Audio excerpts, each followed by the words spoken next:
facilitators, Liz and Amy from Harder & Company.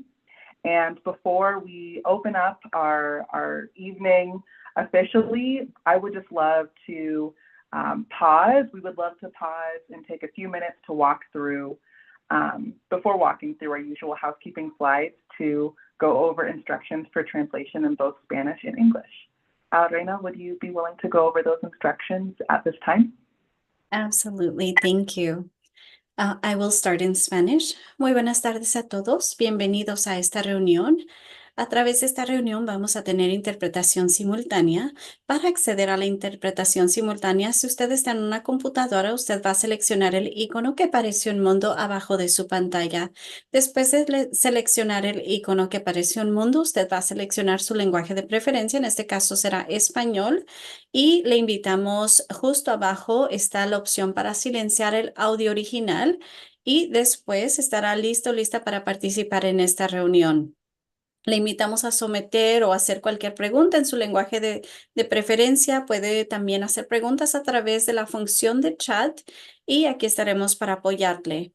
Si usted está usando un celular, una tableta o cualquier otro dispositivo, sus opciones son distintas. Usted va a necesitar utilizar los tres puntitos. Va a seleccionar los tres puntitos que típicamente están en la parte inferior derecha de su pantalla. Después de seleccionarlos, va a deslizar un poco hacia arriba y después de eso va a seleccionar interpretación del lenguaje. Seleccione español y no olvide silenciar el audio original y por último, no se le olvide seleccionar done o finalizado para que de esta manera se active la función. Si usted no escucha al intérprete en este momento o no escucha mis palabras, tal vez sea porque ya está en modo de interpretación. Tal vez si puede hacer Tania una verificación de sonido. Tal vez sea por eso que ya no nos escucha. Tal vez ya activó la función. Si tiene cualquier pregunta o comentario entre medio, siéntase libre de Ok, levantar la muchas mano gracias. y estaremos Somos aquí para Efraín y Roberta apoyar. Meneses. Perfecto, bienvenidos. Aquí estamos para servirles. Y también quiero recordarles, aseguren que su voz sea alta y clara para que de esta manera todos podamos escucharle y también mantengamos un paso más o menos a este nivel para asegurar que podamos capturar todo lo que usted diga y también poderlo interpretar en tiempo real. Good afternoon, everybody. Welcome to the meeting. Throughout this meeting, we will be offering simultaneous interpretation. To select interpretation, if you are on a computer, you will actually select the world-like icon that's at the bottom of the screen. The function is already active, so we do invite you to select interpretation since we will be communicating in both English and Spanish and English, and we would love it if you can fully participate and engage and listen to community residents who are here to maybe ask questions or provide comments. So please select the world-like icon, select English, and you should be good to go. Everything else will be business as usual. You will hear the rest of the conversation in English, but when somebody does speak in Spanish, you will be able to hear the live interpretation occurring. If you are on a desktop, if you are not on a desktop and you are on a computer or like a tablet or a cell phone, your options are different. You will need to select the three little dots at the bottom of the screen that say more. And after that, you'll select language interpretation, select English, and don't forget to select done or hit done so that way it activates the modality. We do ask you to keep a good pace and make sure that you are speaking loud and clearly to make sure that we are able to capture everything in real time. And last but not least, one of the things that we do want to mention is don't forget to mention who you are before speaking. Sometimes when we're interpreting, it is hard to tell who the next speaker is or when there is a switch off. So mentioning your name at the beginning is really helpful before switching off, since a lot of the times the people who are in interpretation mode would not otherwise be able to tell who is picking up the mic or opening up their icon to be able to speak. Y por último, quiero también recordarles a todos si por favor puede pronunciar su nombre antes de hacer cualquier comentario o entrar a la conversación para que de esta manera los participantes sepan que usted es quien está hablando. A veces es difícil notar quién ha tomado la batuta o quién ha tomado el micrófono para hablar, así es que de esta manera podemos saber cómo va fluyendo la conversación. Thank you. Gracias.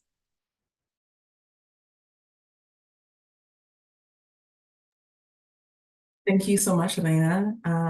At this time, we would just love to take a moment to pause and ensure everyone's interpretation is working. So maybe could you either give us a virtual thumbs up if you are able to hear the meeting in the language you would prefer, or put in the chat that, hey, I can hear all right before we continue on in our time today. See a couple of thumbs up. See a couple of thumbs up. Okay. All right. Well, difficulties, please don't hesitate to pause us or to indicate in the chat, hey, I would love some support here. We would love to make sure that you have what you need. I also see, oh, okay, great. Thought I saw a hand raised, but I saw that go away. So wonderful. Fabulous. Okay. Well, then at this time, would love to transition to the rest of our housekeeping slides for today. So on this next slide, we would love to just quickly go over virtual meeting etiquette. So just a few reminders for this virtual setting. In addition to all of those that were already mentioned, we encourage you to, stay on mute unless you are speaking or planning to speak. If you are joining on phone, you can use *6. We invite you to raise your Zoom hand to ask a question during a presentation. So that's the raised hand feature, or to put directly in the chat if you have any questions. And then this is just a reminder that if you are a resident participating in the stipend program, you will need to stay for at least 75% of the meeting or so to be eligible for a stipend.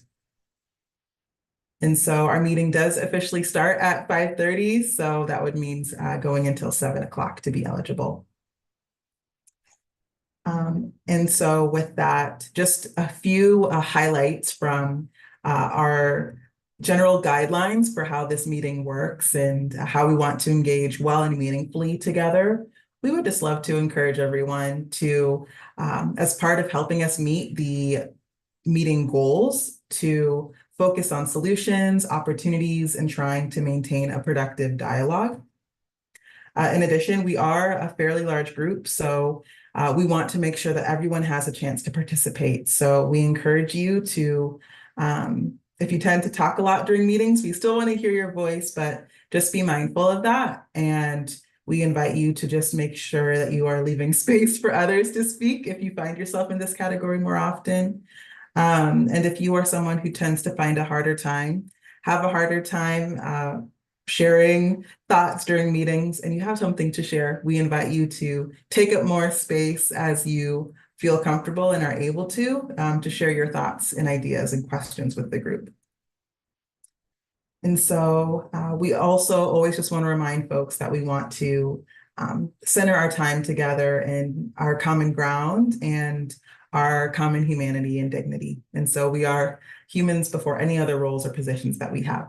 So we look forward to engaging in this conversation tonight, given these kind of main guidelines. So thank y'all. Our agenda for this evening is as follows. We have been welcomed and introduced in this time and space.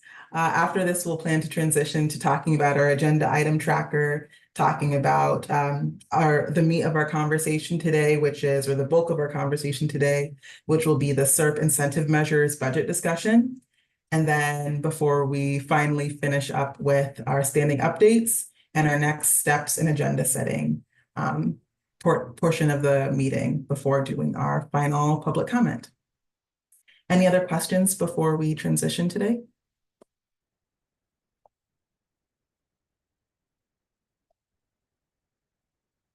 Wonderful. So at this time, I would love to open the floor for our next part of the meeting, which is our action item tracker follow-up.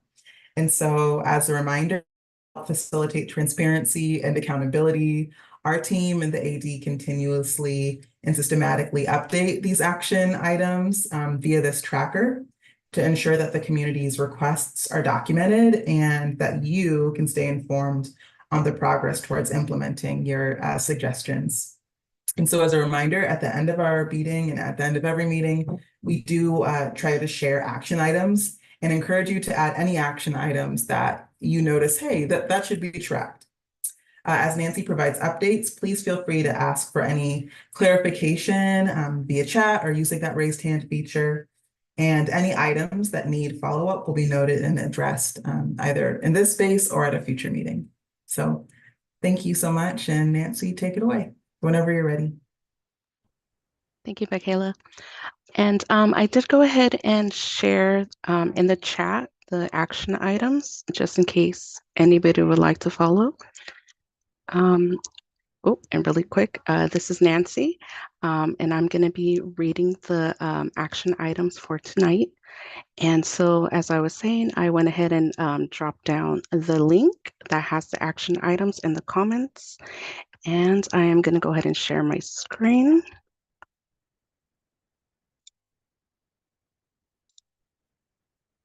Okay, can everybody see that? Thank you.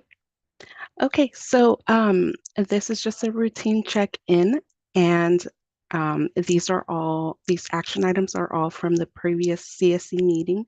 So these are going to be from March, and at the last meeting we only had 4 action items, and I will be going over those 4 action items with you all.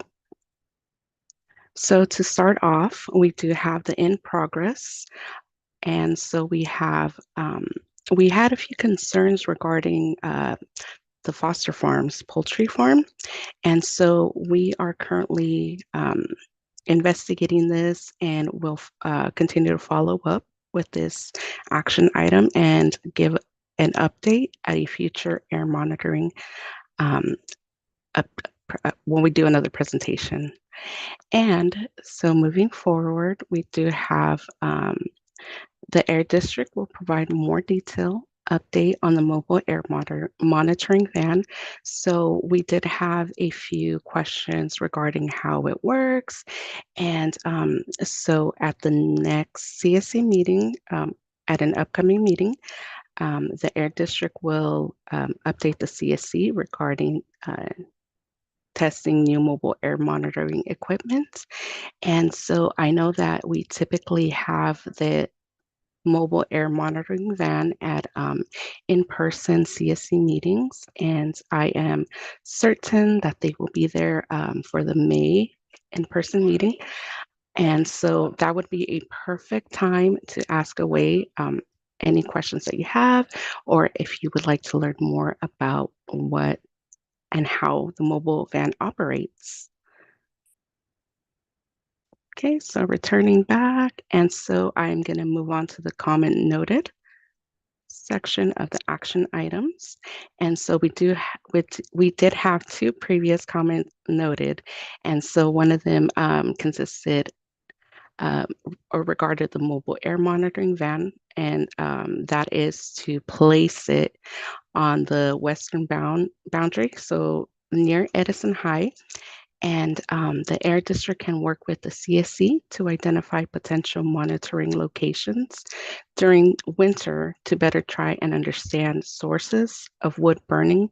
We do understand that particulate matter, PM 2.5, does become a little elevated in the winter seasons. And so if you have any locations of concern, please go ahead and give us an email, or you can call us. I'll go ahead and drop down my contact information as always after I go over the action items.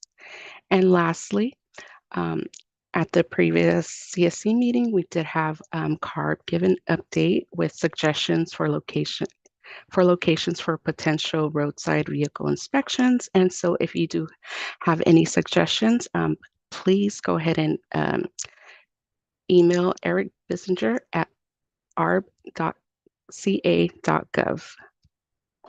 And so that concludes the 4 action items for this meeting, and happy to take any questions right now, or if anybody needs any clarification or have any additional feedback, now's the time. Or you can always just drop down a comment in the comments down below.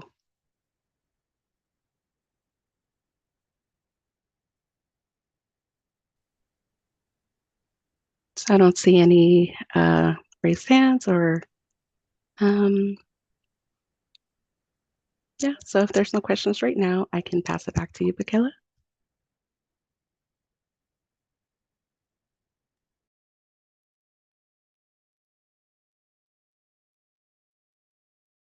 Hey, wait, is that a, nope, just no hands. That was a bad attempt at a joke. There's no hands raised that I currently see. Anyway, so wonderful. Thank you so much. And yeah, thank you so much, Nancy. And we really appreciate you taking the time to go through these action items and to link these items in our chat. At this time, I would love to transition us to the next agenda item, given that I also don't see any raised hands for real, and I don't see any comments in the chat. So at this moment, I would love to invite my colleague Amy to share for the group today. Thank you, Michaela. This is Amy Ramos. Welcome everyone to tonight's meeting. Really appreciate you taking time out of your schedule to be here today. We're really excited to move into this new agenda item. So for today, as you saw at the beginning of the meeting, we will have a whole hour dedicated to providing the CSC with a SERP incentives budget discussion. As part of this discussion, we will have a 2-part presentation from the Air District. So we'll start with Ryan providing us with some context and rationale for where we are at with implementation of the SERP, and providing us with some background of why it might be very important for you all to reallocate funds for effective implementation of the SERP. In addition to that, tonight we welcome Zong to our meeting. It's been a while since we've seen you, Zong, at the Fresno CSC. And Zong will be talking about some of the outreach that's been happening as part of the implementation of the SERP. As we progress through the discussion over the next hour, we will have a little bit of structure that might be a little bit different than in previous meetings.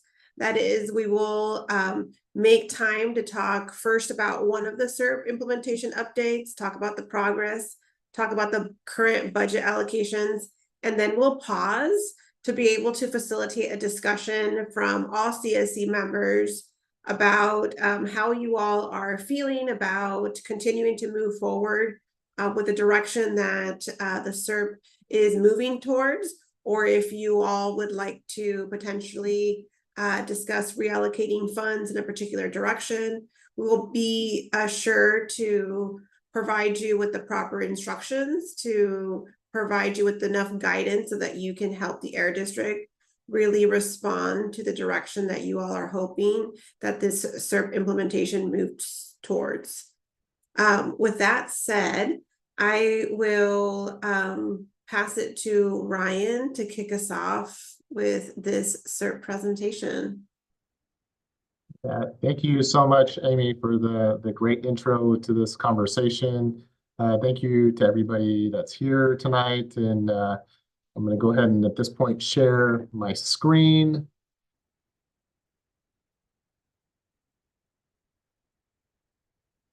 Everybody see the presentation? Excellent. Thank you. I'm going to be extra mindful to speak a little bit slower than maybe I have in the past to make sure that our excellent interpretation team can translate or interpret everything that I'm saying. But as was discussed, so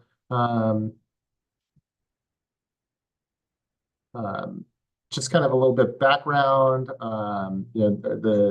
The CSC worked together with us to allocate $45 million of funding to the specific measures in the South Central Fresno Community Emission Reduction Program.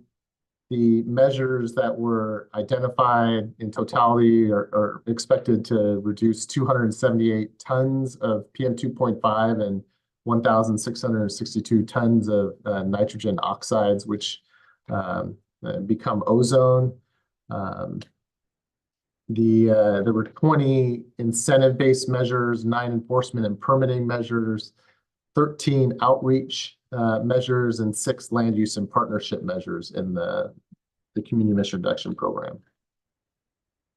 And so kind of just going through, last year we had a really great conversation with the community steering group about how we can better develop better process for coming back to you and sharing information and where we are with the individual measures, and in particular the incentive-based, because of some timeliness of getting those funds under contract. And so we developed a plan with you, and so monthly we put together the CERP tracker, both in English and in Spanish, and update that, and we talked about it here in the meeting. And that tracker shows where we are exactly with every single one of the measures, including the incentive measures, and where we are with funding those measures. And then we had a commitment to come back on a quarterly basis and provide updates on the more specifics, provide additional information, hear from all of you as to questions that you may have about any particular measure, and in some cases look to shift funding towards measures that are supported by the communities, and then in May and November, so every 6 months, we've also committed to collaborate and adapt and tailor the CERP measures and implementation. And so that's why this is kind of a kickoff to next month's meeting that's going to be in person. And so we're looking forward to really great conversations there, and hopefully a lot of progress between now and then.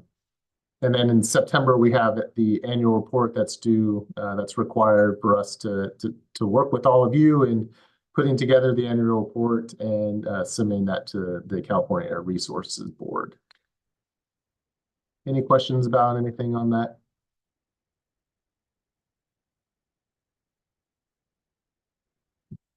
Thanks. So I'm going to start off with the residential measures that are in the community emission reduction program. And so the dollar amounts that you see in the boxes, that is how much is remaining for those individual measures. And so as you see, we are almost done with the 200,000 that the CSC supported in allocating or putting towards residential lawn and garden. It's definitely been a measure that when we've done events, we've seen tremendous support and interest from the community. The indoor air filtration, we had $1 million dedicated to that. We worked with Fresno Unified, and they were able to work with us to install large air filtration devices in individual classrooms at the 31 schools in the boundary. We were very excited and happy to work with them on that.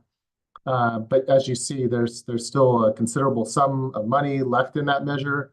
We have been in discussions with a few more school districts, most recently Central, that may have some interest. But what we're thinking is there probably will be some funding that we're not going to be able to spend with this measure, and so I think we'll have to come back to you and talk about what may be some possibilities for that funding. The tune-in and tune-up and passenger vehicle replacement measures, We're super excited about this. I know we've talked about it in the last several meetings. We are finalizing the contract with Valley Can, who's going to be the contractor that is implementing this. They've come to the meetings and talked about the program.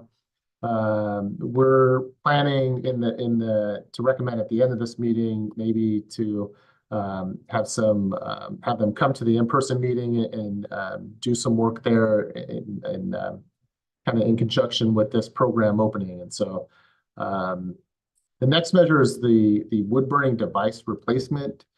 And so the steering committee took feedback from some of the things that we were hearing about the cost of the devices and kind of the unaffordability of where it was at. And so the recommendation from the steering committee was to raise the amount that can be provided to residents of the South Central community.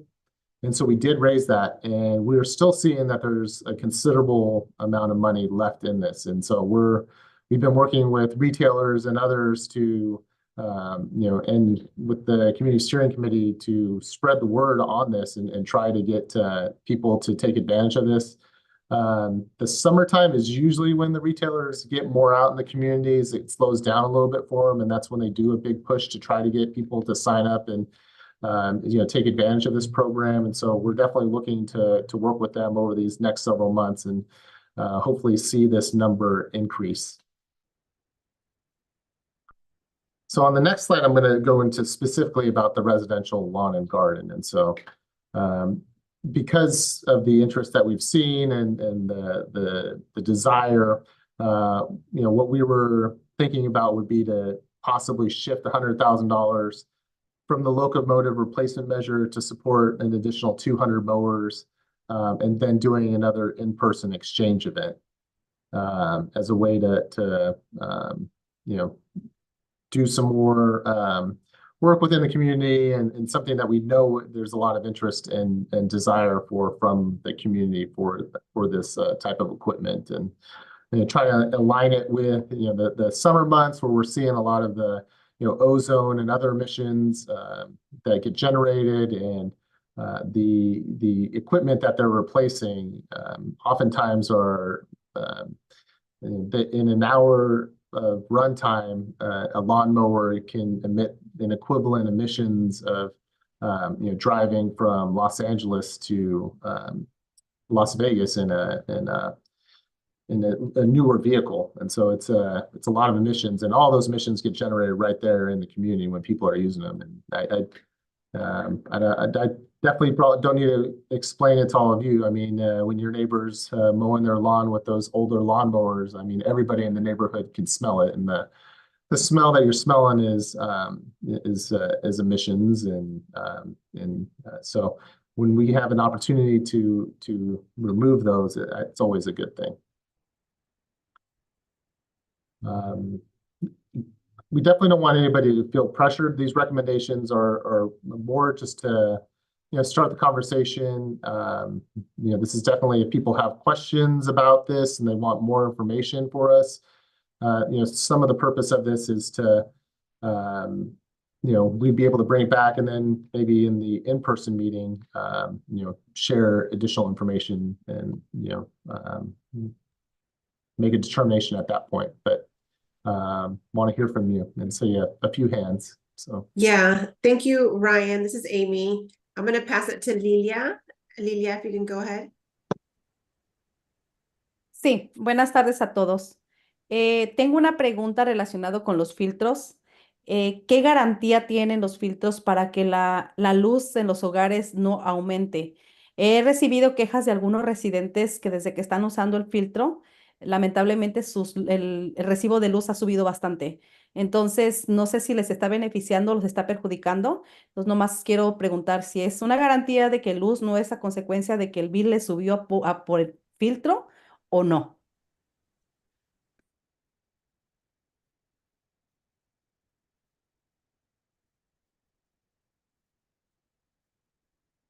yeah, Lily, I can answer that right now. The units that we do provide are Energy Star, and so they do use electricity, and I don't think there's any dispute. I don't have the exact number, but I want to say, I can't remember the exact dollar amount, but running it like 24/7, I want to say it was less than like $100 for a year, to operate it, and it may actually be even considerably less than that. And so, depending on how often you're using that, that could be, a lot less than that amount. So they shouldn't see a significant difference just from the use of the air filter. Gracias, Brian, porque necesito tener esta respuesta para tener la respuesta para la comunidad. Una vez que me vuelvan a preguntar, yo voy a tener que decir lo que tú me acabas de decir en este momento, porque en vez de decir ya no quiero los filtros, no me los promuevas, porque quiero promoverlos, porque la idea es que purifiquemos nuestro aire dentro de nuestros hogares, pero si está los está perjudicando por medio del aumento de la luz, no tiene caso entonces poderlos promover todavía. Gracias por la respuesta. Yeah, and we'll go back and we'll get an informational, we'll put something together that you can share with people on what the cost of using it is, and break it down maybe by, per hour use. Now, depending on where it is and hopefully, if they are eligible, they're taking advantage of the PG&E programs for reduced electric bills, in which case, that would bring down the number or the amount that it would cost to run that even more. But we could definitely put something together using the information from the manufacturer for you. And then, it may be a situation, instead of running it 24/7, if they kind of hold it in reserve, and if we have a wildfire event or something like that, where we're seeing, elevated levels or higher levels of air pollution, that they pull it out and then use that to protect them and their families, to create a clean air room, for them. Okay, so I think we got that down as an action item. I'm looking at Nancy. I'm seeing her head shake. Thank you so much. Thank you, Lilia, for the question. Ivanka? Thanks, Ryan. We're going over these in detail, and just a question: in our in-person meeting, are we going to do it where we have all the measures up and people can really break out and look at it? Is that the plan of how we're tying tonight's budget funding for measures into next month's, not next month's, but May's? Yeah, May's in person. I'm going to write that down. I mean, that's definitely the feedback that we I was want. just wondering what the continuation was. I know we're going through this presentation right now, but is that what we're looking at doing further, or? Yeah, I think that is definitely something that we can do. And I was just wondering I know you said we'll look at some of this stuff more in May. Yeah. And are we looking at making more concrete decisions in May? Yes, we Okay. are. Yeah. And then the one that it was on the school indoor air filtration, and I know multiple reasons of why it's been to get that money spent out. You said that this district is looking at Central Unified's district. But just to confirm, this group of funding is only for any schools within the 617 boundary, correct? Correct. And so there are several schools in Central that are within the boundary. On the north end, right? Correct. Those would be the only ones that would be eligible. So it wouldn't be anything outside. It has to be in the boundary to qualify. Okay. And then I guess, like I said, I don't know if this was details we're looking at tonight, or if we're looking at these kind of details in May. But the other schools that are out there, have we also tapped into charter schools? It seems like we do have a decent amount of schools that are in the 617 boundary that may not be direct, typical unified district schools. Yes, that's definitely another one we want to make sure. We've outreached in the past, but it's I think since some of the time has passed, and we're starting to see the money that they were initially looking at to use to do some of that upgrades, I guess it didn't maybe get put to that, and so then they have been able to take advantage and use the the funding that we have through AB 617. So we will definitely be sure to reach out to every single charter school and make sure that they're aware of it. I know the administrator for the charter schools for Fresno County, and so I'll be sure to reach out to him too to make sure that he's aware of it and see it. Hopefully, they may have already done stuff, and we can bring that information to you. But if they have not done anything, then we'll definitely look to work with them to do so. All right, thank you. Thank you, Ivanka. That's really good feedback. Yeah, thank you, Ivanka. This is Amy. Thank you for your questions, and thank you, Ryan, for engaging in that Q&A with both Ivanka and Lilia.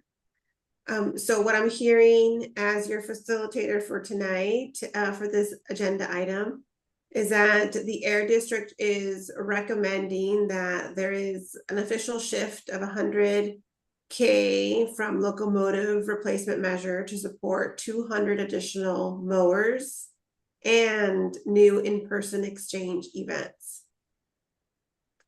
And I see Dr. Curry's hand is raised. Dr. Curry, please go ahead. Yeah, thank you. I'm sorry.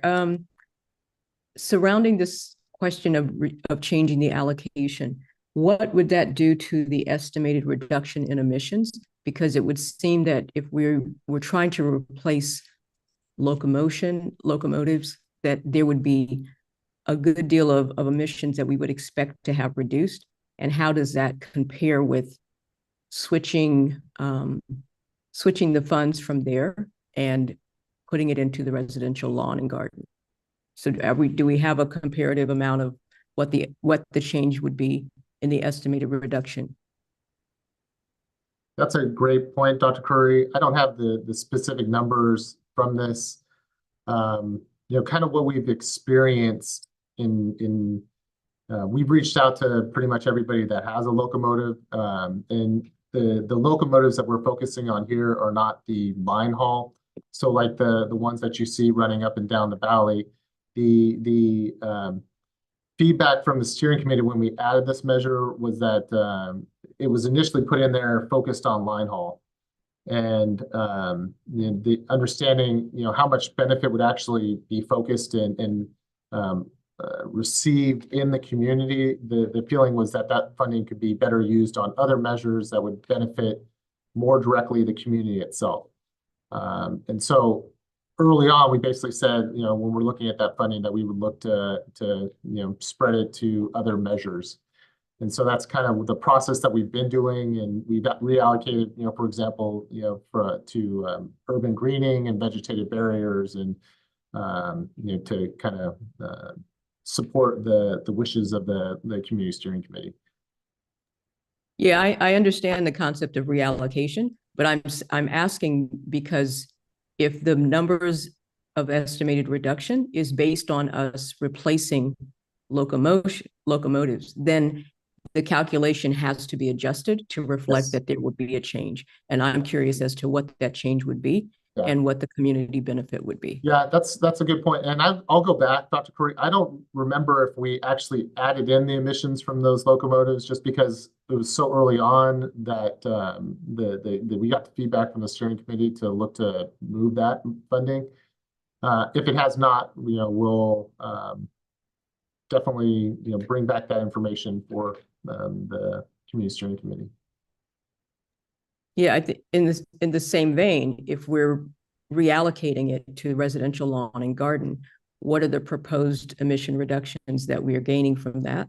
Yeah. So I just am pushing for us to adjust the measures and the measurements so that we're accurately reflecting what we think is going to happen. Yeah, absolutely.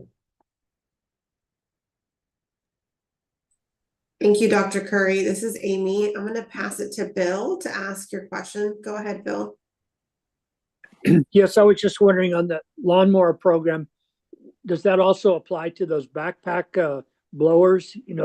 I think they, you have a tendency to emit quite a bit of emissions. Would that pay to replace a gas-powered backpack blower with some of the electric that are available? So, yeah, sorry, Bill, did you have more? Okay. No, or did it just apply to lawnmowers? I wasn't clear on that. Yeah, so when we were working on the SERP, the recommendation from the Community Steering Committee was to focus on lawnmowers. So this is specific to lawnmowers. However, the district does have a program outside of AB 617 that people can participate in and can replace older pieces of equipment with newer pieces of equipment. Or they can purchase, for example, an electric piece of equipment and receive, I think the amount's $50 if you were to do that.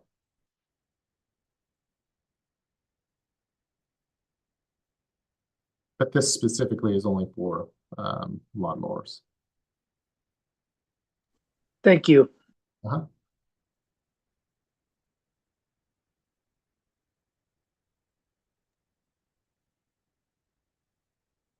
This is Amy. So I'm hearing that there are some questions that at this time we don't have answers to, and I'm also hearing some clarification questions on this measure and want to make the committee aware of the fact that the recommendation is still on the table.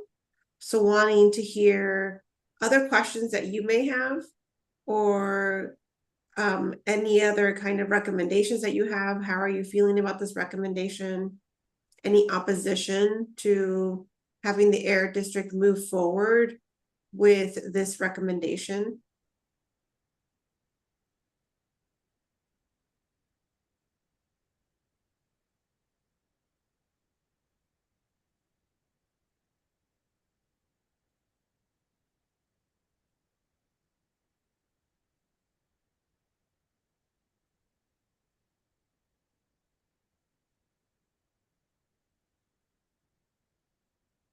Okay, I am searching my screen to see if there's any hands up or any questions on the chat, and I'm not seeing any questions.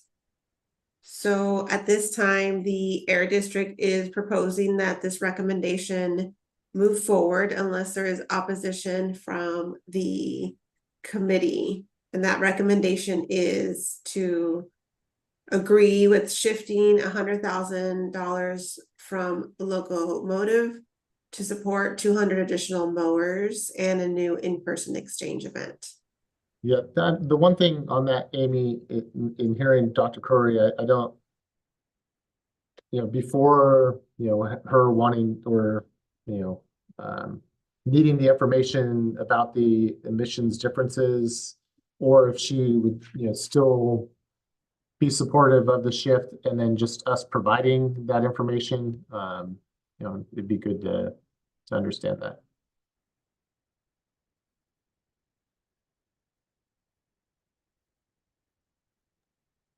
Ryan, this is Amy, can you clarify? Yeah, just it sounded like maybe a recommendation from Dr. Curry was to get that information and provide it to help the CSC make a determination, but I don't know. I may have misunderstood, so I was just looking for maybe. Yes. So I don't recall if the amount of the current allocation for the locomotive replacement measure was on the screen, but I wouldn't want to know how much is currently in there and what we expected to allocate for them, and then how does that compare with the $100,000 that we're recommending that we move?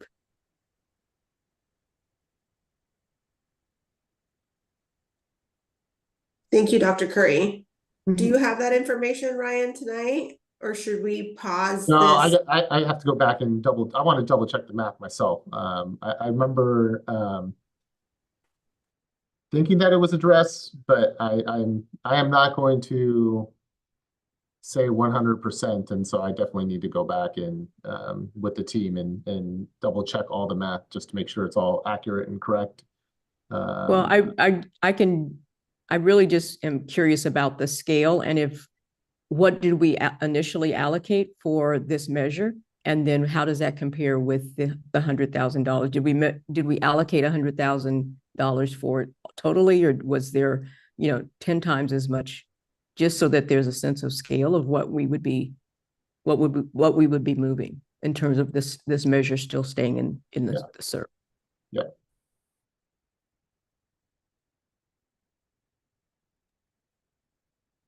Thank you, Dr. Curry. This is Amy. Any other questions? Since we're going to go ahead and collect questions now, and we'll come back to this likely at the in-person meeting. Any other questions that you may have, Dr. Curry, or anyone else from the committee that you would like to make sure get covered at the next meeting?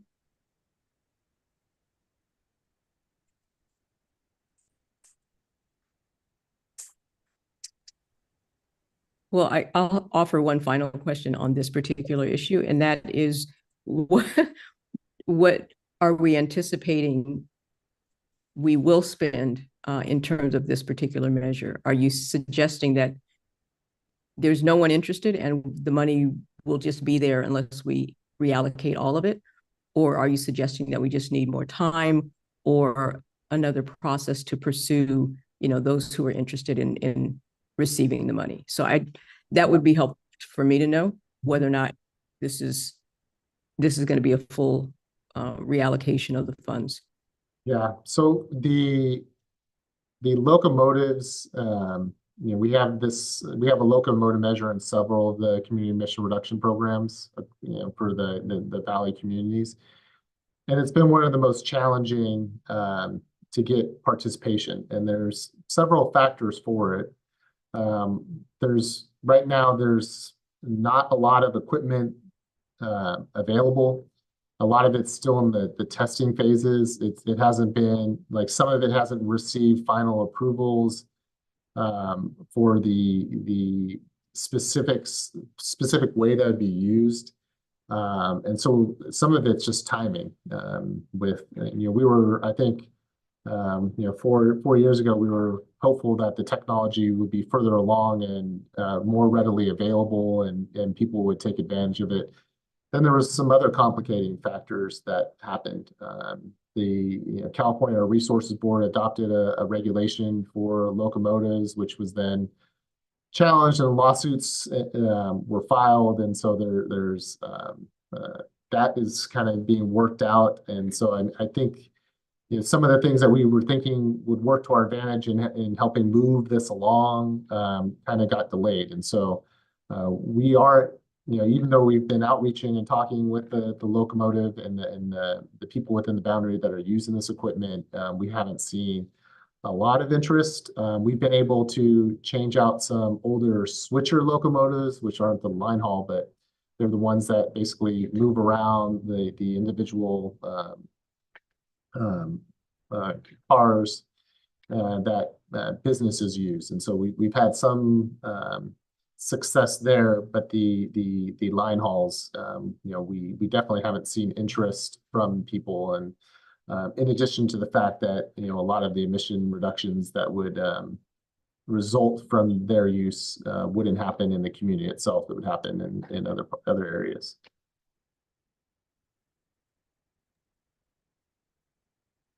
Thanks for the question, Dr. Curry, and Ryan for answering part of the question. Maybe I misheard it. This is Amy. So is the conclusion then that the funds would not be used?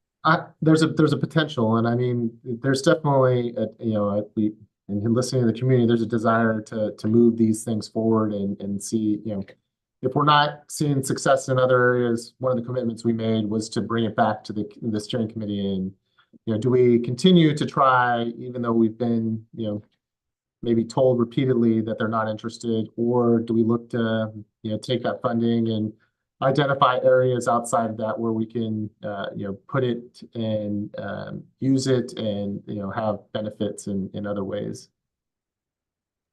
This is Amy. Thank you, Ryan, for clarifying that. So this is, just as a refresher for all the CSC members, this is part of the process. This is part of the implementation of AB 617 process of, as Ryan mentioned, of allowing the CSC members to have input on how to continue to effectively implement these funds. So with that said, Bill, I see your hand raised. Please go ahead. Yes, I was just curious. The staff is very knowledgeable on a lot of the emissions of different things. It might be interesting, for example, with the lawnmowers, if for every $100 spent on replacing a machine would save X amount of emissions, maybe versus another locomotive would spend the same amount of money or different amount, just to give us a more accurate idea of the savings in emissions per dollar, or something like that, so we're just not totally guessing. I know you have staff that probably could tell us that off the top of their head, that if you replace 10 mowers, it's going to be equivalent to doing something else, so that we have a better concept of the emission savings, on a dollar basis. It was just a suggestion. Thank you. Thanks. Yeah. Well, I mean, yeah, our goal will definitely be to, present it in a way that is, relatable for the community steering committee members.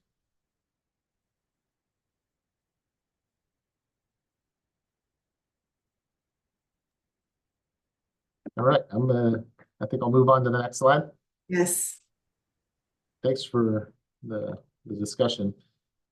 So as I shared a little bit earlier about the tune-in, tune-up, we're not recommending, since this is just going to get launched. We're very hopeful that there'll be a lot of interest in this. Some of the challenges with electric vehicles that we saw 2 years ago, with a lack of available vehicles, much less charging infrastructure. A lot of those have been addressed, and so we're very hopeful once that contract is completed and these programs are fully open, that we'll see just tremendous interest from community members. And if we do see that, and then that would definitely be something that we would look to maybe bring back to the community steering committee about providing additional funding if that's the case.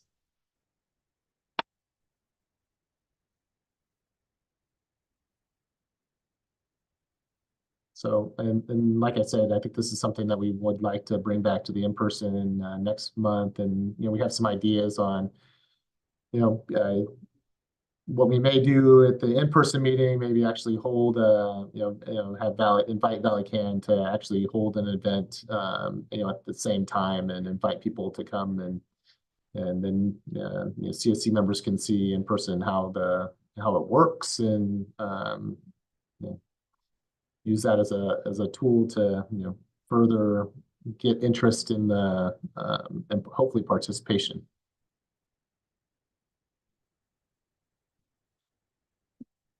All right. Be the same for I skipped this. This conversation was for this slide. The last one was for the repair, and so yeah, we definitely want to talk about where to host the in-person event for the vehicle repair.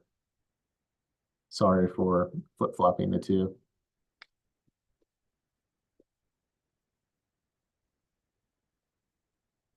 The next measures are community and school measures.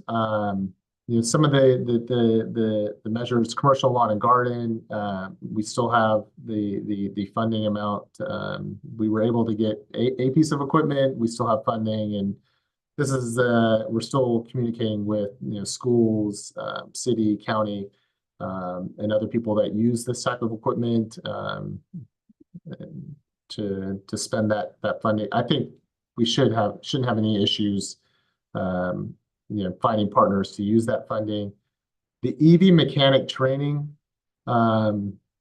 this one we established subcommittees, and we met several times, and what we found was that there are actually free programs through for example, Fresno City College, the new campus actually has a program devoted. This is one of the main components of the overall mechanic training program that they have, and so that program is actually free. And when we engaged with the administration from Fresno City College at the time, they didn't know how they would maybe use this funding because they had funding to support the program that they have currently.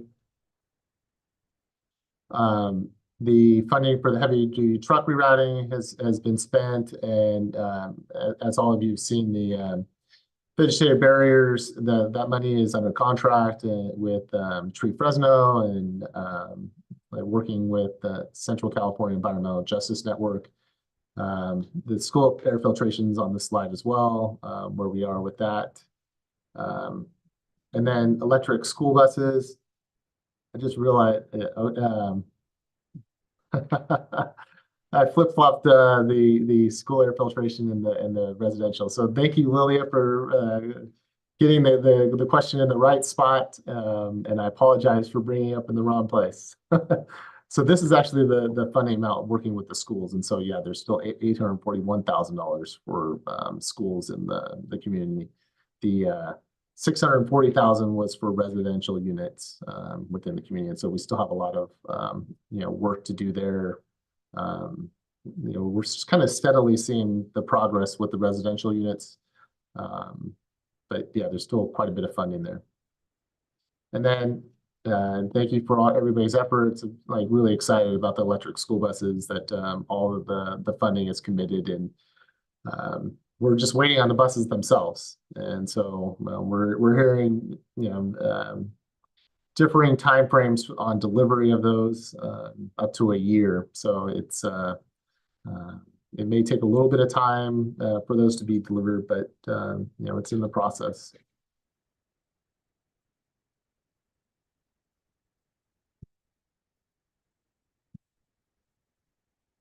So a couple of the measures: urban greening, vegetative barriers, talked about it being fully committed. In talking with Tree Fresno and what may be feasible or possible, something for the steering committee to think about. There probably is some additional opportunity maybe to do more urban greening within the community. And so we want to talk more with you about interest to do that. And so we recommend potentially shifting $1 million into urban greening projects, knowing that would be something that we would be able to get under contract and be able to do.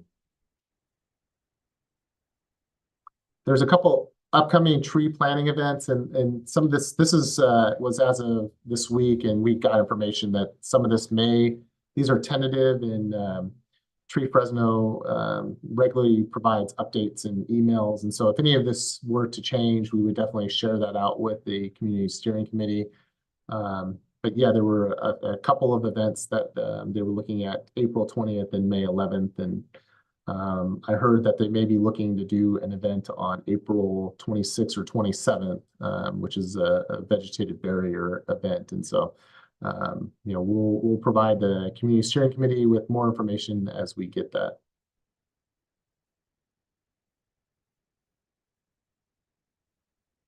Yeah, the progress here is exciting, and having grown up in that area and just knowing the lack of trees, and I know this is something that the community definitely looks forward to. Thank you, Ryan. This is Amy.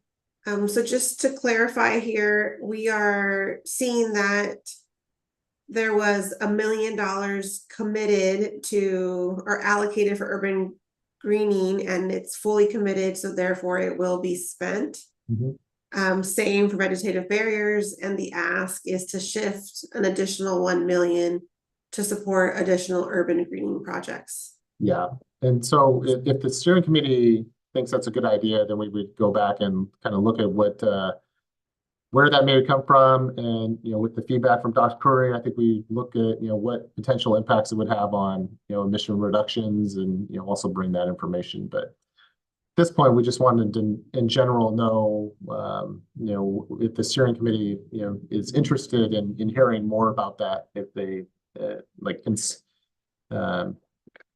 in theory, if that's it's something that would be supportive of.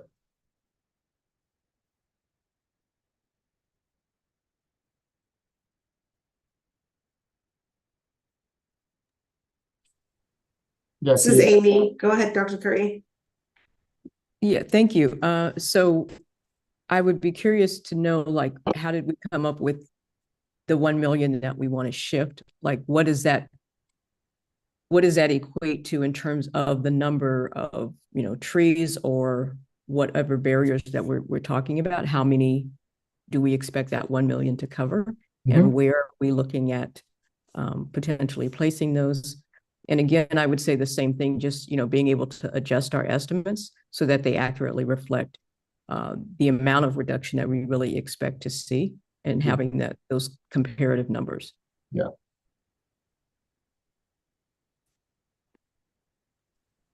Thank you, Dr. Curry. Ivanka, please go ahead. Thank you. Which one was it? The 75,000 that has not been spent down for the mechanical training, and you said the money was not accepted by FCC because they have their own programming. I know we had talked about this, remember when, but has the Air District been in touch with the different transformative climate community projects that I thought we had talked about this at one point, but I just don't know what the outcome was. If there was outreach to the different programs that might have been, that could use additional funding, were they brought into this fold of who and how we're looking to spend that money for EV mechanical training in the 93706 before we're just looking at reallocating to a different measure entirely? Okay. Yeah, because you're talking about there's workforce development within the TCC. Yeah, we had talked about it, but I just don't remember if there was interest, or if it was, or if it was shared out, or a response from any of those projects. Yeah, let me we'll follow up. We'll add that as an action item, Ivanka, and we'll double check and go back on the notes on the subcommittees and what the commitments were, and we can provide an update on what we may have done in the past. Thank you. Yeah, Bill.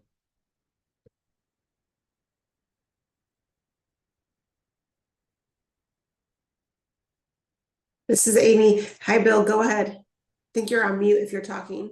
We can't. Oh, excuse me. I was wondering if there were any existing programs, for example, at Edison High School or something, that could use that money for the EV classes to implement into their existing auto shops. That was just a question. That's an interesting one. Yeah, I don't know that we reached out to high schools. I don't know if I can't remember, like, if high schools charge. I know there's maybe there were, at the time when I went there, there may have been some fee to participate in some of those classes. I don't know if that's still the case, and yeah, but we can look into that, Bill. Well, I was thinking more in the line of training the instructors, if that was necessary, or bringing in instructors to implement into the high school programs, start them out early. Yeah.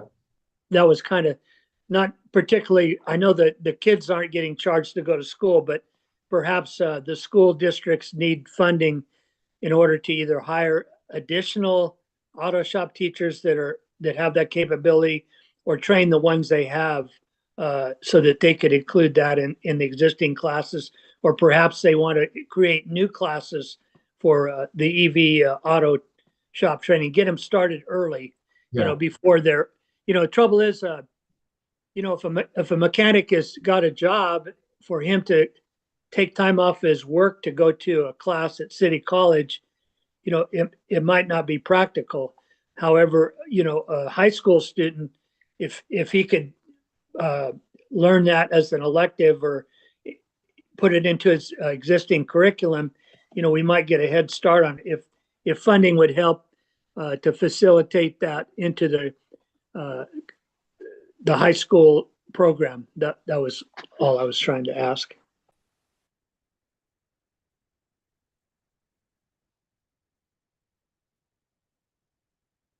Yeah, I think that's a good idea. Really, so I will definitely another action item, and no, I think we'd be excited to reach out to the high school and see if there's an opportunity to provide funding for educators to learn the program if they don't already have a program, maybe start one at the high school.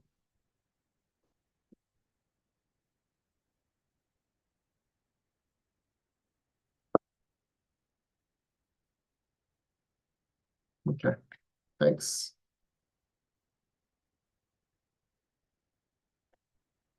Electric school buses, as I shared the success there, getting 13 buses and $6.4 million in funding under contract is very exciting and good news.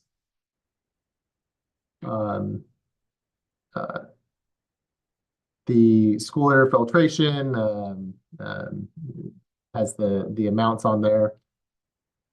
I'm not the only one that yeah, we have 659 spent, and we have a remaining 841,000. So yeah, continuing to work with the schools. I definitely like the idea. I am going to message the charter administrator after this and see if what their ability to use that funding would be. And then continue to work with the schools and school districts. So on some other measures, we have charging plugs for trucks, and so this was at the time it was really intended like some of the rest stops and other places where trucks, instead of idling, could come in and plug in and so that they could power themselves off electric versus running their diesel engines to provide that. And so we still have that funding. The alternatives to ag burn, we've been able to spend some of that funding. We still have some amount remaining, and typically where we see the most interest for this program is at the end of the year, and so we think there'll probably be additional interest towards the end of the year after the harvesting season is generally where people come in and request funding for that. The under fire char broilers, and so these are your fast food restaurants. And so I'm sure all of you have been reading the papers and some of the issues that we're seeing or hearing about is the challenges of running these operations. And so even though we have funding right now, I think there's a little hesitancy to move forward with putting in controls, and in addition to quite a few other challenges. Oftentimes the restaurants are maybe in buildings that they rent or lease, and so they don't have the ability to maybe put in a control at their restaurant if they don't own the building. They may have some challenges there, and so we've what we did when we initially did this, we went out to every single restaurant in the community. This was several years ago, and talked to them about funding for them to install a control device for under fire char broilers, and would also have money to provide maintenance for it for a period of time. And yeah, we have not seen interest. What we were going to do is we were going to do one more round of going door to door and providing them the information and trying to get some interest. And if at that point, if we're not seeing any, I think we would come back to the steering committee and look for some suggestions on what to do with that funding. Yeah, Ivanka? In that approach of how we're asking, and depending on how it was written up for CARB to approve, is the approach that we're trying to get them to accept funding for a new charbroiler ventilation system, or actually accept funding for a new charbroiler that has best control technology, or both? Yeah, so what it is, it's the hood and the ventilation system where they put Right. controls. So it wouldn't be for them to purchase a new under fire. I mean, the technology for the grill itself is pretty basic. It would be for the control itself. So what we typically see is like a wet scrubber.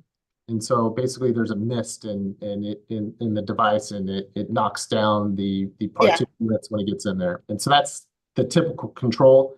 They're typically put on roofs, and so they do generally tend to be pretty heavy. And so depending on the age of the building, that's also another one of the challenges that we're hearing. Like if I were to look at it, I'd have to redo my roof potentially, and and that's if they're fortunate enough to own the building themselves. And so. Okay.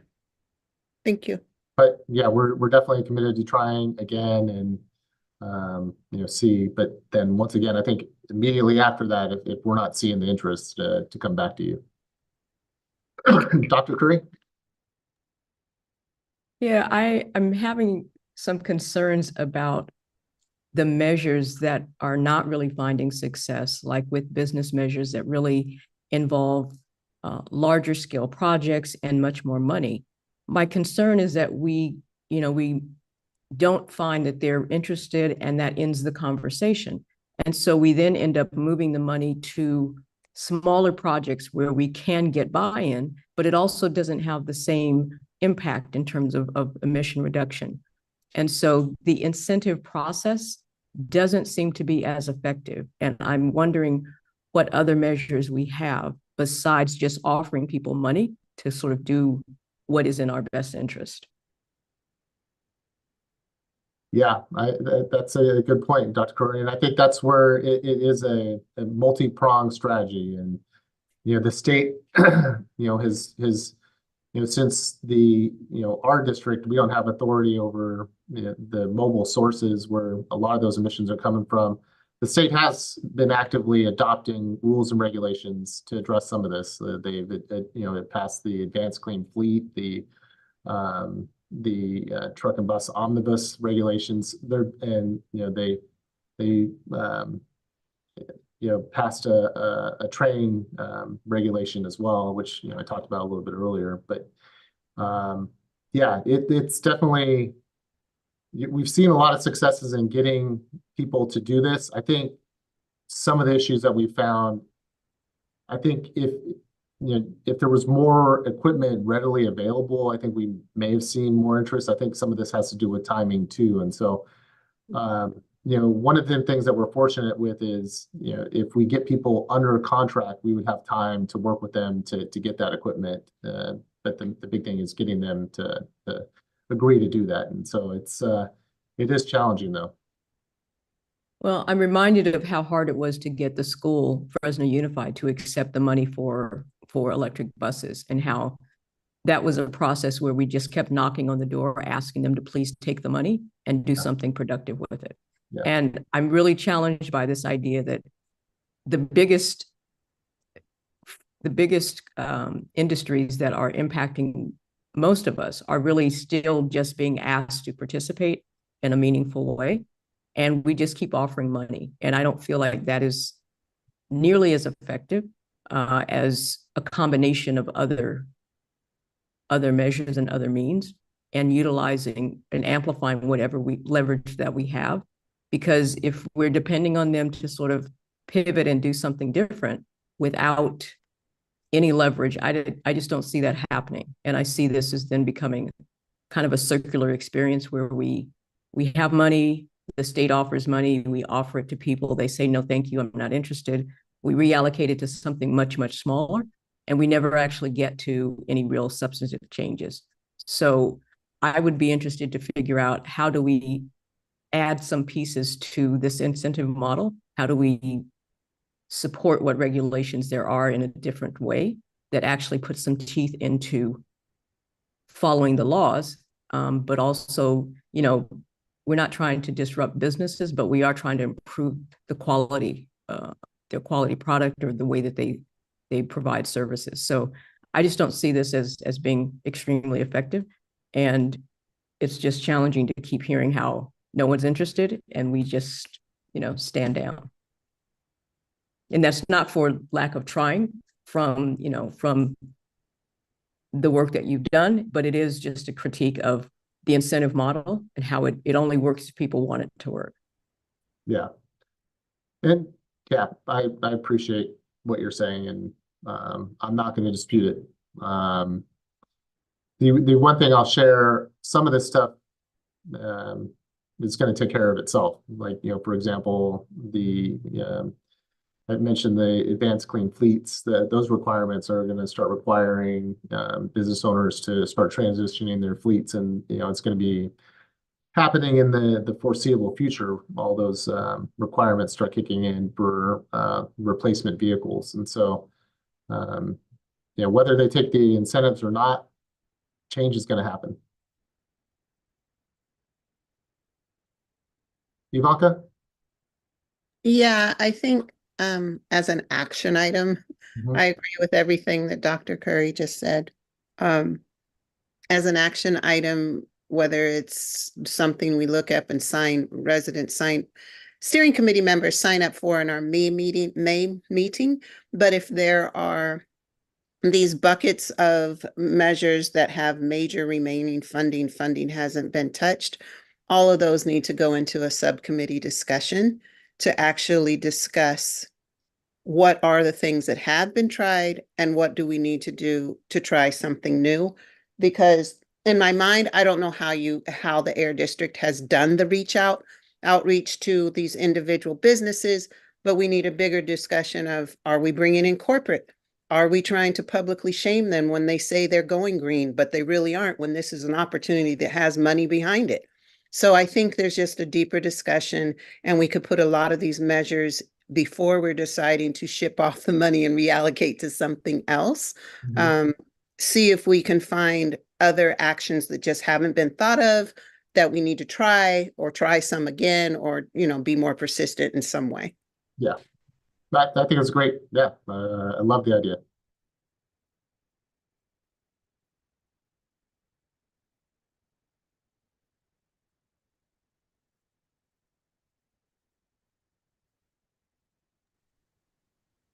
Thanks, everyone. This is Amy for all your questions.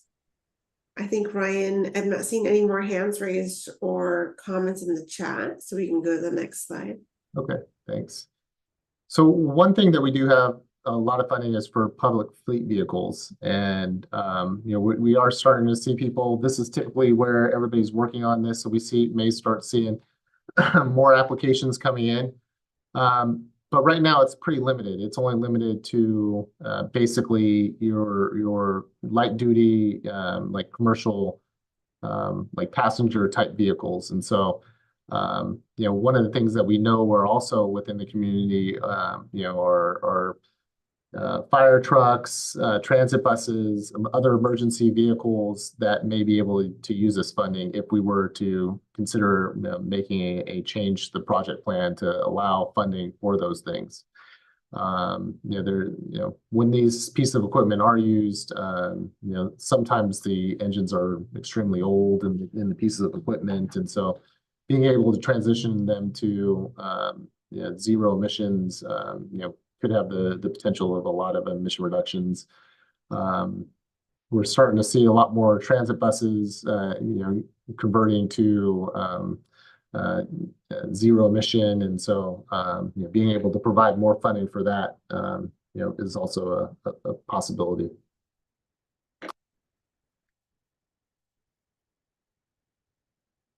So definitely wanted people to think about that, like as an option.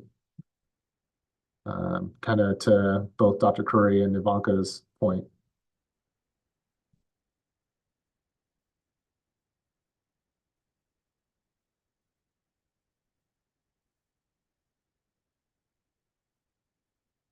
We can talk more in May.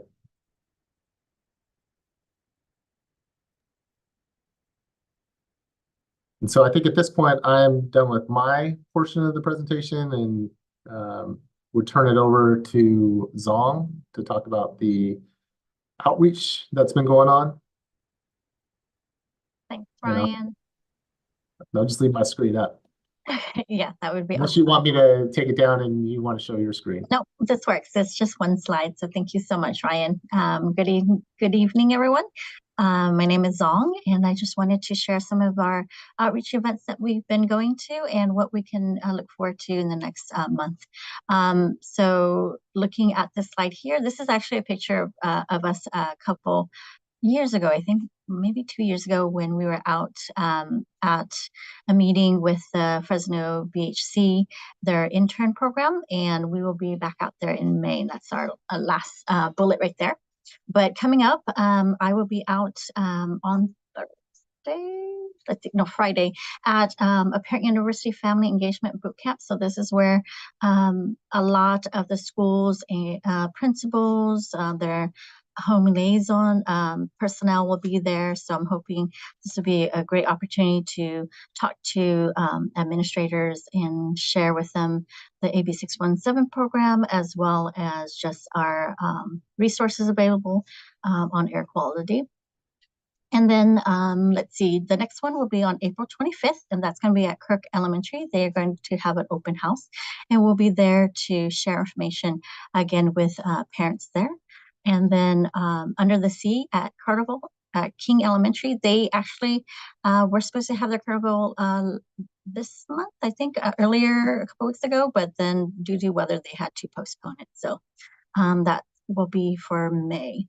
And then for this coming Saturday, if you're in the Fresno City College area, I didn't note it here, but I did want to share that our team will be out at the Fresno Earth Day event.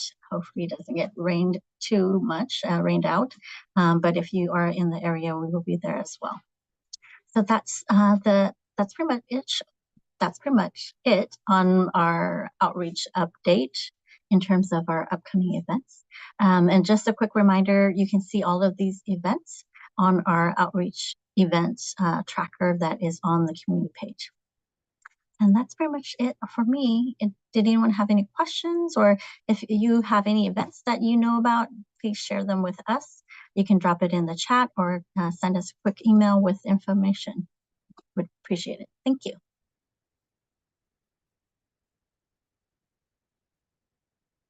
I don't see any hands. Oh, I do see one from Lilia.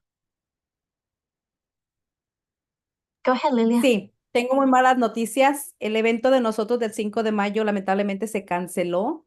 La ciudad de Fresno me pide muchos requisitos que no me había pedido anteriormente. Entonces es una lástima que las culturas se puedan perder de esta manera, ya que nos pusieron un costo para mí muy excesivo a lo que estábamos acostumbrados a pagar.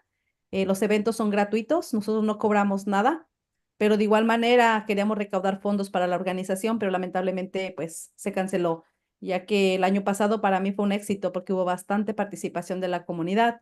Entonces este año pues lo perdimos, pero esperemos prepararnos un poquito mejor para el día 16 de septiembre. Okay, sorry to hear about the cancellation, but thank you so much for letting us know.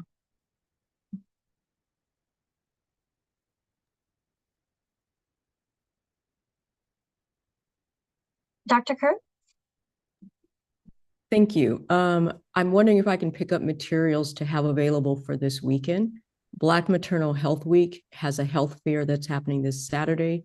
Even if it rains, we're still going to be sharing information. So I'd love to have some information available to share. Perfect. Yes, I can get that ready for you. Is this something you would be able to pick up by any chance at our office? Sure, I can do that.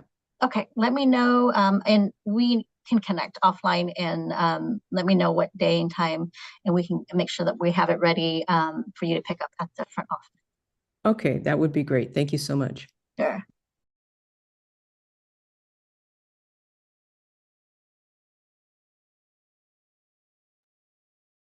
This is Amy. Thank you, Zong, for that overview of the events that are coming up.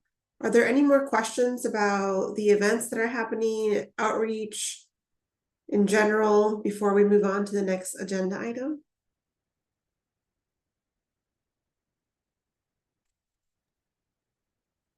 Yeah, I have one Yeah. question. Just I'm curious if Washington Union School District or West Fresno School District has been included in the outreach, and if not, can we have them included?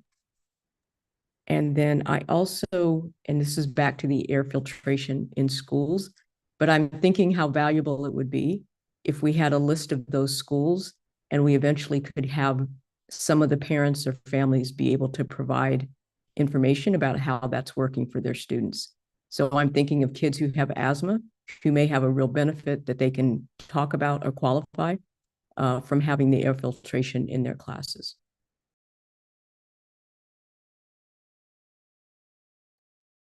Thanks, Dr. Curry. Yes, we do outreach at West Fresno Middle School and Elementary School. Actually, we were out there not too long ago, so we do have good connections and do go out there. But please continue to let me know if there are any events out there that sometimes we might miss. But I would love to hear more about anything that's happening, not just West Fresno, but in that area, like Sunset or any of the other schools in that surrounding area.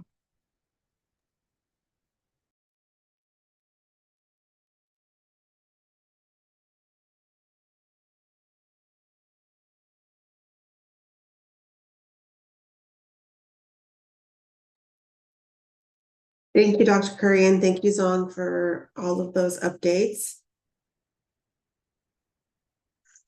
I'm seeing the city of Fresno has placed some content there. Jennifer, I'm not sure if you want to share that update as we transition to updates. Starting to type it in, so I was ready when you called on me, but you called on me. So two things. One, I want to thank all the steering committee members who participated in working on the truck reroute study. That we hope to be publishing that soon for public comment and a public engagement period before it comes back to City Council for consideration. The thing that I was putting in the chat is I want to encourage everyone to participate. The city is updating its general plan, in particular climate adaptation and environmental justice. We have a couple more workshops coming up. And they are available on the city's website, but I was going to put the link in the chat. The next workshop is on Saturday, April 27th from 11 a.m. to 1 p.m. at Fresno State Campus. And then the third workshop will be on Saturday, June 1st from 11 a.m. to 1 p.m. also at Fresno State Campus. So we're really excited. There will be kids activities and food provided at each of the workshops. The one on April 27th is really focused on goal and policy development. So I think that would be of great interest to all of the committee members. And we do have language assistance in Spanish, Hmong, and Punjabi.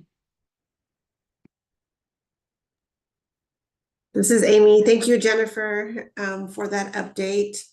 I'm seeing Bianca has her hand raised. Just before I call on you, Bianca, I just want to summarize that this has moved us into our general updates. Thank you, Jennifer, for kicking us off. I know a lot of agencies have other updates to share, and I'm seeing Araceli has already shared in the chat some other outreach events that are happening. Before we go there, I just want to wrap up this discussion about allocation of funds for the CERT measures that are currently being implemented.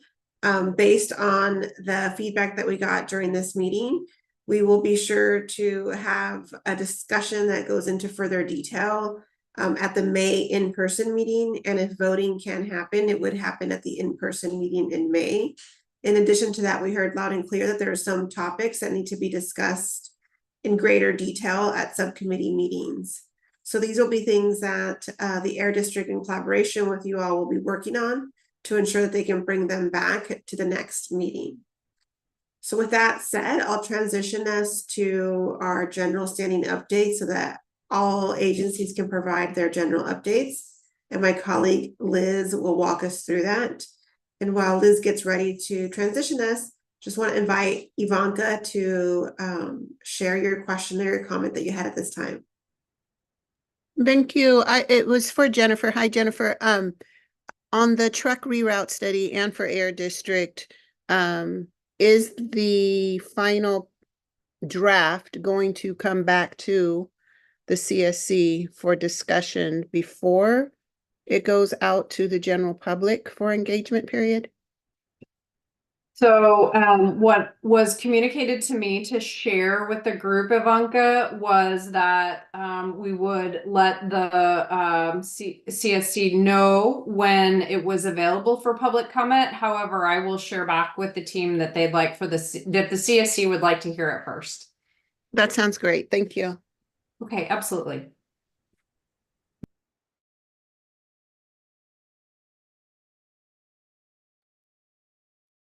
This is Liz. Thank you for the update, Jennifer, and for the question, Ivanka. I'm happy to keep us moving along through our standing updates.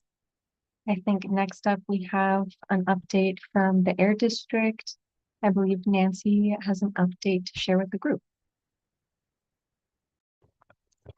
Thank you, Liz. This is Nancy. Hello again. So I do have 2 updates to share with you all. So the first update consists of the in-person May meeting. So we are planning on doing an in-person Fresno CSC meeting on May 8th. And so I have heard you, I see you all. And so the consensus is that we do want something more on the west side of Fresno. And so 2 locations that I am currently looking at to hold this in-person meeting include the Sunset Community Center and Edison High School. And I think these locations are going to be excellent. And so more information to come regarding where we're going to have the exact or where the exact location will be for the meeting.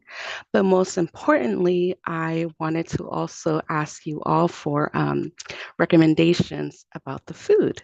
So if you have any recommendations, as some local restaurants that you really love. So for example, I did go ahead and call CSC members and ask them if they have any recommendations. And we did have Estella. She did recommend a place called Fusion Cuisine, which I will be looking further into. And I think it sounds very delicious. It's different. And so if anybody else has any recommendations, please let me know via phone or email.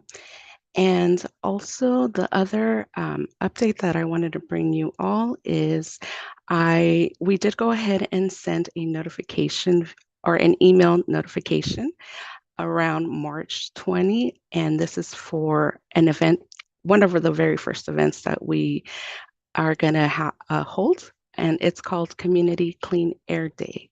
And so we wanted to just put this on the radar for you all, just so you know that to save that date and to join us. So this is going to be June 22nd, and we do have a location. It's going to be in downtown Fresno, and it's going to be at the convention center. And so this is a great opportunity for all communities. So all 4 CSCs will be invited, which includes Arvin Lamont, Stockton, Shafter, and of course, Fresno. And so this is going to be I do see a hand raised. Sí, nosotros en Familias en Acción vamos a celebrar este día haciendo limpiezas comunitarias en aproximadamente 4 bloques. Vamos a limpiar los callejones principalmente de las áreas cerquitas a las escuelas, de la escuela Winchell, pero lo vamos a hacer asociándonos con Beautiful Fresno. Entonces, Beautiful Fresno, como ustedes saben, va a hacer 20 eventos ese día, donde terminando irán a celebrar en Chuchansi Park. Entonces, están haciendo 20 comunidades, se van a unir en este mismo día. Así es que si gustan también participar con nosotros, va a ser el sábado 20. Nosotros lo pusimos de 9 a 11, Beautiful Fresno lo puso de 10 a 12. Terminando el evento a las 12 va a ser en Chuchánsi, donde el mayor de Fresno va a dar tacos para todos. Así es que son bienvenidos y si gustan participar, necesitan registrarse en los links que ya compartimos en las redes sociales para poder obtener una playera gratis y también tener una pulsera para los tacos.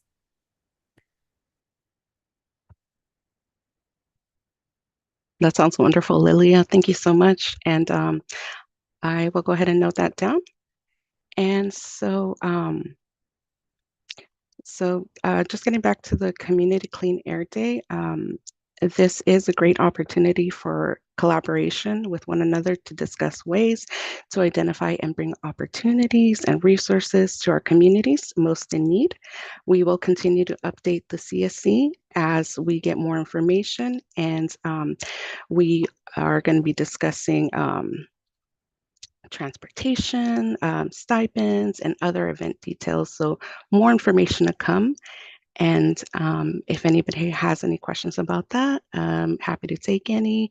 And if there's anything else you would like to add, Ryan, please let me know if I missed anything. Nope, you did a great job. Thanks. Lilia, did you have another question? No, se quedó la mano arriba. Ahorita la bajo. Oh. Thank you. Okay, I'm happy to pass it back to you, Liz. This is Liz. Thank you, Nancy, for the announcements. And I think, yeah, just to repeat some of the asks, there was one for food recommendations for our in-person meeting, as well as some location recommendations. And I see Dr. Craig put one in the chat. Another potential meeting site is the West Fresno City College campus. Thank you for that recommendation. And also, thank you for announcing the Community Clean Air Day. And it sounds like we'll be hearing more updates as we get closer to that event. So if we're not hearing any other questions, I don't think I see any. We can move to our next update. So at this time, I would like to invite our CARB representative. If there are any updates from CARB that you would like to share with the group today. Hi, Liz. This is Jennifer. Yeah, we have a couple of things coming up. On April 16th, we have an evening community meeting. The topic will be clean transportation projects for a cleaner California. We also have on April 18th, the CARB Light Duty Clean Transportation Equity Incentives Symposium, and this is the second annual symposium being held by CARB. I'll go ahead and place those links in the chat. And lastly, we did hear from some Air District staff, specifically Stephanie, that some folks were interested in the Advanced Clean Fleets reg, and it looks like CARB held a workshop on March 25th. I'm sure many of you missed it, but our staff did say if anybody was interested in hearing the outcomes or learning more about the amendments that were spoken about, they're more than happy to show up to a CSC meeting and provide updates or discuss that regulation. So we're more than happy to do that. Just, let us know. You can connect through me or through your Air District staff, and we can make that happen for you. Thank you.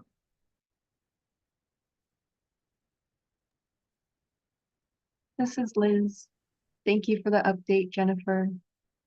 And I'll just pause for a moment to see, would anyone like to hear that update that was offered from Jennifer at CARB? It sounds like you can think about it and reach out to Jennifer's team if you are interested, and they would be happy to share that.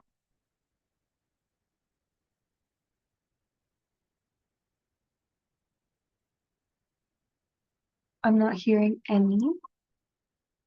And thank you. I'm seeing Jennifer put that in the chat. The next, they put in the information for the events that are coming up. Thank you.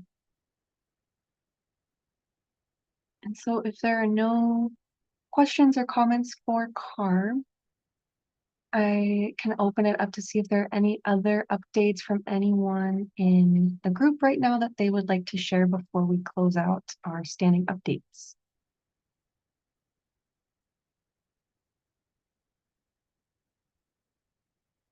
Okay.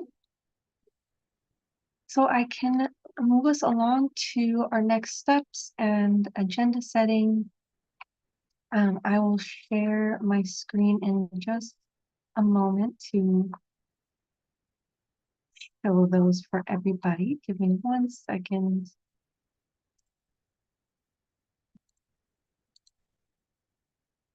Okay. So as we have heard a few times throughout our meeting tonight, we are planning to have our next CSC meeting in person. Really excited to hopefully be able to see most of you there.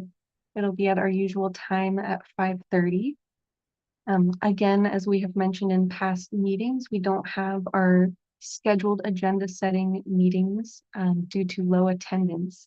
But we have been using some of this time at the end of the meeting to hear your feedback on what you would like to see. We have heard, I think, a really great amount of feedback from tonight's meeting that will help us prepare and draft that agenda for our upcoming in-person meeting.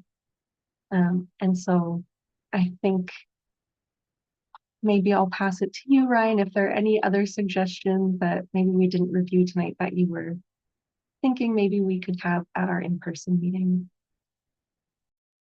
No, the one suggestion was the vehicle repair and replace, and in addition to bringing back the information that was requested from CSC members tonight on the items that were discussed tonight.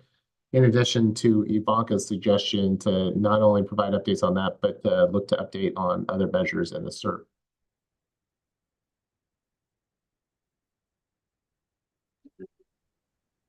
Thank you, Ryan. This is Liz. And yes, that sounds like a lot of information that has been requested for the next meeting, and I'm not seeing any hands raised.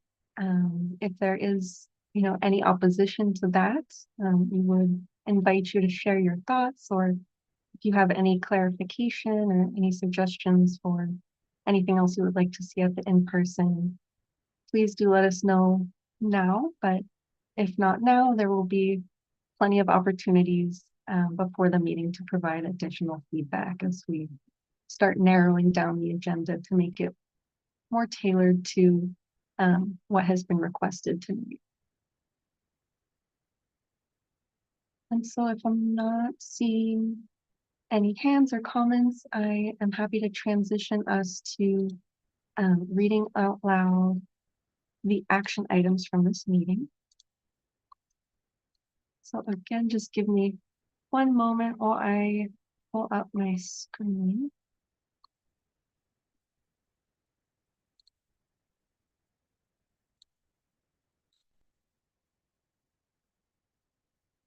Okay.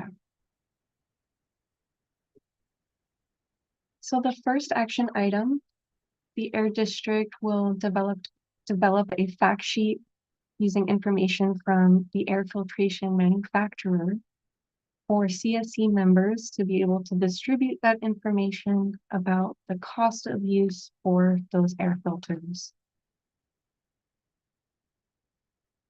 The next item, the Air District will confirm the amount of funds allocated to the locomotive replacement measure to provide the CSC with context to help decide whether to move funds to the residential lawn and garden measure. The next item, the Air District will provide the potential adjustments to emissions reduction estimates that would result from the recommended reallocation of funds. Next, the Air District will review the past action items regarding the electric vehicle mechanic workforce program outreach to TCC and provide an update to the CSC. Next, the Air District will conduct outreach to local high schools to solicit interest in the electric vehicle mechanic workforce program options.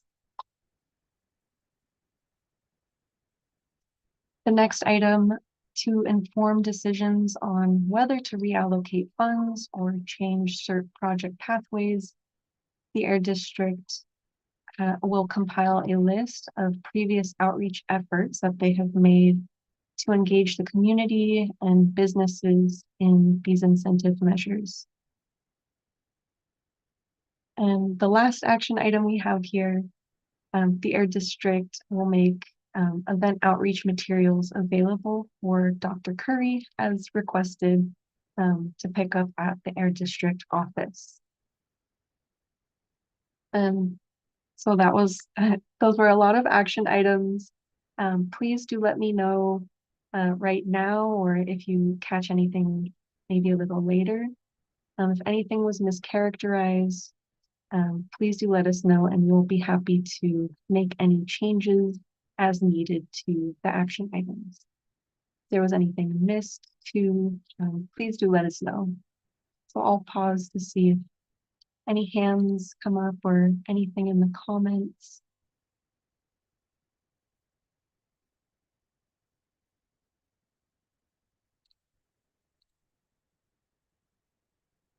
Okay. Seems like no comments or questions about the action item, so I'm happy to keep us moving and transition us to closing our meeting. I just want to thank everybody so much for being here tonight and for all of the really great questions. It really shows, you know, the importance of this work, and just really appreciate everything that you folks are bringing into this space. And we really hope to see everybody at our in-person meeting, and really look forward to, yeah, hopefully that opportunity to get to see folks again.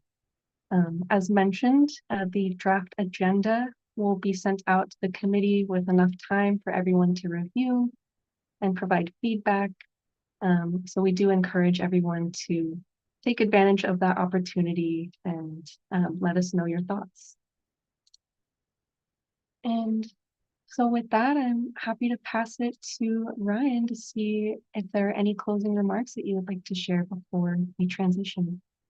No, just thank you for the very productive meeting, the thoughtful comments that were provided. And same, Liz, looking forward to seeing everybody in person next month.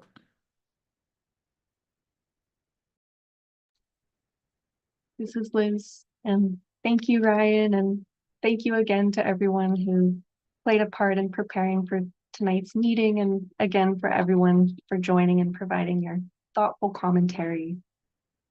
We hope you have a really great night, and again, thank you so much for being here. And thank you so much to our interpretation team, Tanya and Reina. We really appreciate everything you do to make this meeting accessible. Thank you, everyone. Have a good night. Thank you. Thank you.